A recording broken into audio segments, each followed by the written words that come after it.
Can you list what you've been called too much of for me, please? So I've been called too quiet, too awkward, too different, too black, too deep, too loud, too nice. So yeah, I think too much of everything, basically. I think anything you can think of I've been called too much of. Too boisterous, yeah. And can you tell us some anecdotes about when you were called these things? Yeah. How it made you feel? Yeah. So I guess like being too quiet, I think that comes from when I had social anxiety and depression when I was younger growing up, because I was bullied.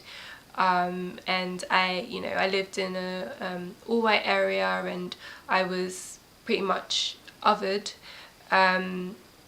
So yeah, just like being too quiet, I just didn't feel like, I felt like if I spoke, people would bully me and people would see that I was different. But that ended up becoming a thing that it was like, I'm too quiet, like I'm too weird, like what is wrong with this girl? Like she doesn't speak. Do we talk to her? Like people are unsure of me. And it kind of kept people away from me. So yeah, that's the too quiet.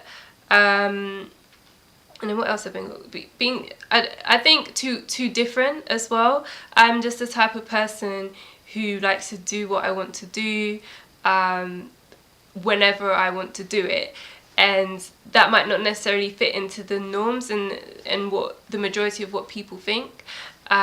So for example, like I'm 28 and I haven't been in a relationship before, and for me that's a very empowering thing, but I feel like sometimes because and it's empowering just because of the fact that I'm doing what I want, like I haven't found the right person, so that's why.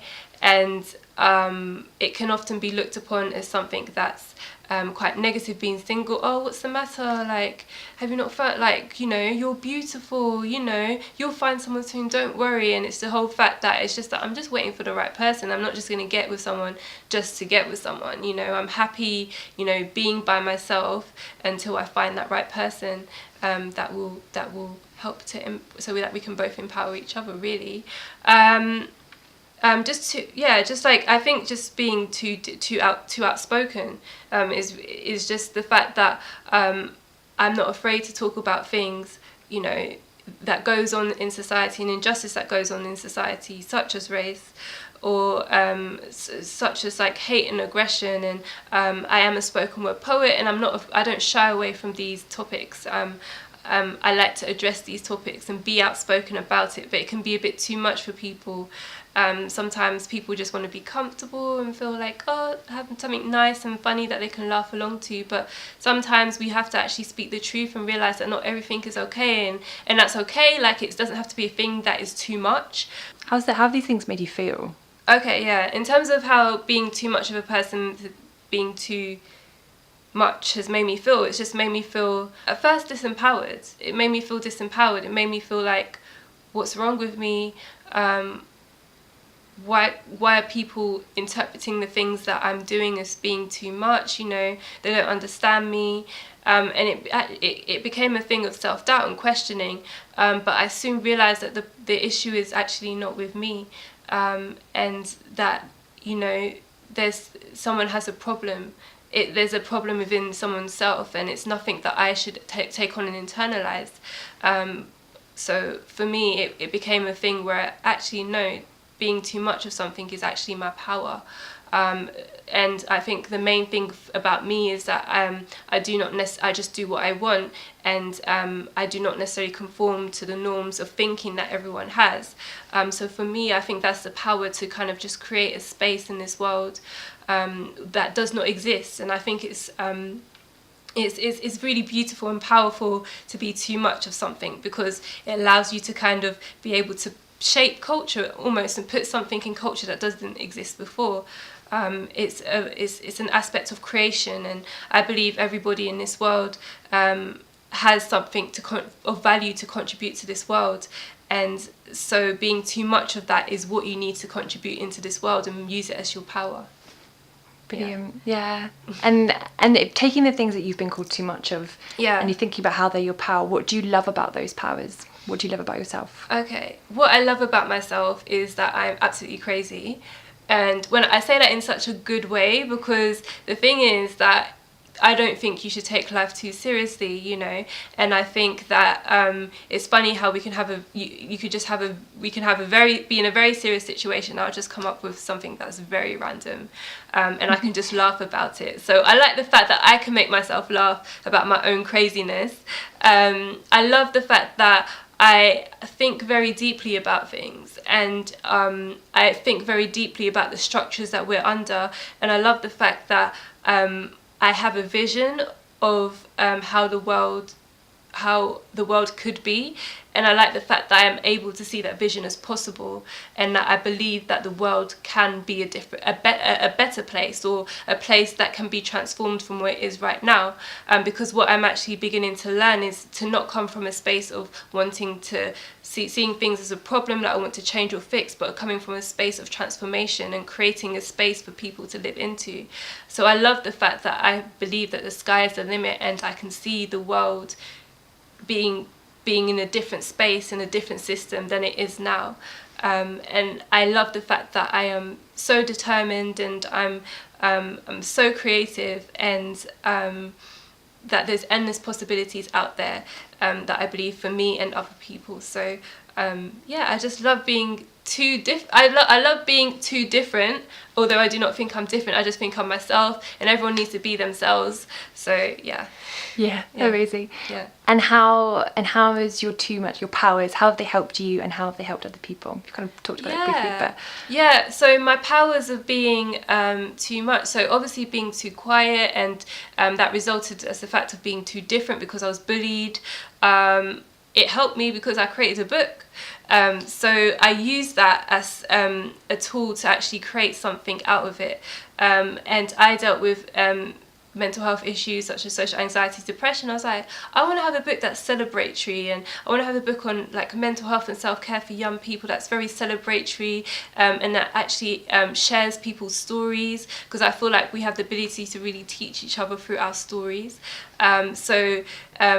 Also my poetry has been a result of me being too much, because I've had all these ideas of how I believe the world should be like, and what I can put out into the world. My poetry has been I found poetry as a form of activism, and so that has resulted in the fact of being too much of something, and it really helped me in terms of having like social anxiety and stuff, and making me believe that my voice is valid and is a vehicle in society to create change. So for me, I've personally made sure, I've actually made a conscious decision that every time that I feel like I am too much of something, that I want to create something different or start something different that I wouldn't have done before if I hadn't been called too much. So I can always look back and be like, this is the result of me being too much of this, and this is the result of me being too much of that. And then also, I guess, like, I work with young people, and I believe having gone through life being too much of this, too much of that, is giving me a lot of ability to kind of help guide and give advice to young people, and to help support them when they feel like they're just being too much of something, because I've been there, done that, got the t-shirt, and there's nothing that you've been called too much of that I haven't been already. So yeah. Well, it leads nicely to the next question, which is, if someone came to you, like a young person came to you and was like, I've been called too much of this and this, and like they're like, what's your advice? What do I do? What would you tell them? I would tell them to embrace their too much of, you know. So I guess we're talking in the language of too much of, but yeah, to embrace that aspect of themselves, and to use it as to not actually. It also depends on the situation. Yeah. So like if you're saying something that's very, very offensive, like, to someone, I'm not saying embrace that, but I would just tell them to not take what they're saying, and to understand that this is we live in a society where people are afraid of this too much, and people want to quiet it. People want to kind of segregate these people that are as too much because of the power that they hold. So really understand the power that you have with that too much, and then you can go and change the world. But I guess it has to be more specific if I like. Yeah, if you got the actual, absolutely. That's great advice. Yeah. And if you could change the world tomorrow, like, what would you change and why? So if I could change the world tomorrow, I would make it so that there is love, and also that people are living in a world where they feel like they don't have to pretend, because I feel like we have a lot of masks that we put on ourselves, and that takes away our humanity and our ability to connect to one another. And I feel that we see other people's masks that come from our own preconceptions, and we have anger towards these masks, and these people aren't actually like that. So I think if we were all able to see who we truly were and not pretend, I think that would be great. And I feel like having love, because when you have love, then you would there wouldn't be poverty in this world. If it is genuine, you'd want to look after everyone, and it would be a much more happier place. So yeah, that injection of love into the world. Yeah, amazing. And is there anything else you want to share, from wisdom to songs to poems? Like, is there anything you'd like to share? So literally I'm trying to think. Hi, my name is Annie, and I struggle to speak. Hi, my name is Annie, and I struggle to speak. I'm afraid to repeat myself.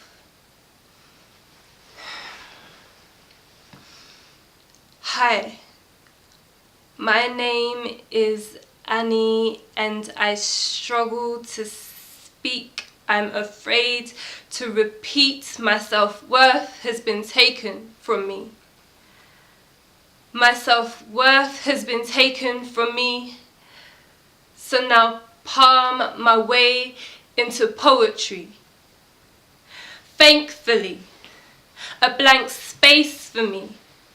A no judgment zones where it's flow from my soul to be whole finally. No boundaries to inhibit my personality. No delicate rules of etiquette to define whether I'm sane or crazy. No peer pressuring eyes silhouetted in shadows of my mind that stigmatize. And we call this freedom of speech, but you see, freedom of expression has now become freedom of oppression. It has birthed bullies, alchemists that mold words into bullets by belittling and bitching sessions, and it hurts. When in lessons we are taught that our voices have no hearts, that they are lifeless beings we cremate into ashes of insignificance, only holding weight. When we use the arguments of respected names that have money, power, and a claim to fame. Freedom of oppression is like a hurricane. It destroys other people's lives by creating ghettos of silence where tongues are involuntarily tied, by buds that flower from the taste of being denied the touch of feeling demonized. So now our speech is becoming dumb because we're all being desensitized. But I remember when speech was meant to be a symphony of synonyms that synchronize our sides, and are meant to flow streams of silver, that are meant to slip, that are meant to slide lovingly off of tongues to emancipate one another. What has happened? Because all I hear are verbal assassinations making us mute and making us stutter. We use words thick with hate to subjugate, we splutter victims into pursed lips that fear whips from tongues dipped into sick fallacies. So don't tell me that freedom is part of our vocabulary. So we need to recognize. Oh my gosh, I just literally messed up. Sorry. Can that be cut bit? And yeah. I'll start from. Okay, so when I'm smart, you're dumb, right? There's nothing this side we are doing about it. Okay, so the times that I'm now living in is one in which freedom is being used to imprison. So we need to let go of our egos that arrogantly believe that being anonymous justifies hating on another human being, and we need to recognize that accents don't define. Your language may be different, but your speech is not better than mine, and we need to break systematic structures that build barriers in the way we write, the way we rhyme, the way we think and articulate our lives. They say our speech is free, so maybe that's why our talk has become so cheap. So hi, my name is Annie, and that's why I struggle to speak.